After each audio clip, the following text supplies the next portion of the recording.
68 pesos lang ang isang box ng ganitong gatas sa Pure Gold. Namili kami ng konting groceries bago umuwi sa Antipolo. Kuha lang din tayo ng mga needs ni Mama for another week. Since mag-isa si Mama, dito kami nagsistay sa Pampanga every Saturday and Sunday. Ito na yung pinaka day off namin and pahinga na din. Around 10 minutes drive lang din ang hypermarket dito kaya dumaan na din kami. Since cheat day weekend, bumili na rin kami ng snacks para sa mga bata. Share ko lang din yung SM bonus na ice cream dito, yung 1.5 liter nila is 165 pesos lang. Kaya ang laking mura niya and masarap din naman. Yung other brands kasi 1.3 liter lang, almost 300 pesos na. Kaya ayun, after namin mag-grocery, 5 minutes drive from here, dumaan na din kami sa Wrap and Go para ma-vlog natin sila.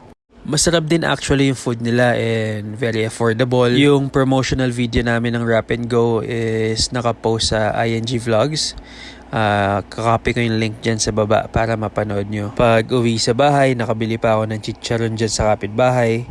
45 pesos lang yan pero masarap talaga. Kain lang tayo saglit bago magluto ng dinner. Medyo nabitin, kuha pa tayong isa. Itong chicharon na pala na to, gawa to sa Bacolor, Pampanga. So sariling gawa ng Pampanga to. Igop ng konting suka and luto na tayo. Fry lang natin tong pork steak gamit ang ating non-stick wok pan. After natin i-prito lahat, wala pa din naninikit. Very useful talaga ng ating non-stick pan. Isa lang natin tong sibuyas saglit. Then i-simmer natin ng ilang minuto yung pork para sure na malambot.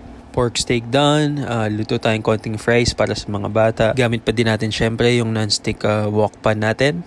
Konti lang ang mantika, kaya okay lang kasi hindi naman siya didikit. Dapat daw pala ito maganda pinapahira ng oil after hugasan para daw hindi kalawangin at mas matagal natin gamitin. Nilagay ko yung Shopee link nitong non-stick pan natin sa description and comment section. 183 pesos lang yan. Naka-sale and may free shipping pa.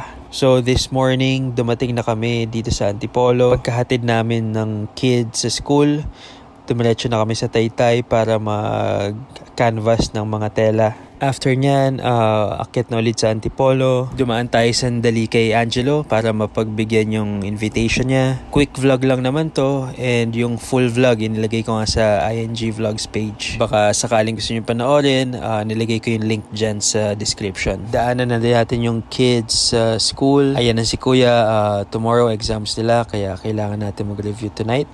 So that's it for today guys. Busy Monday and I hope tomorrow Tuesday will be a better day. Magandang gabi sa inyo lahat and I'll see you guys tomorrow.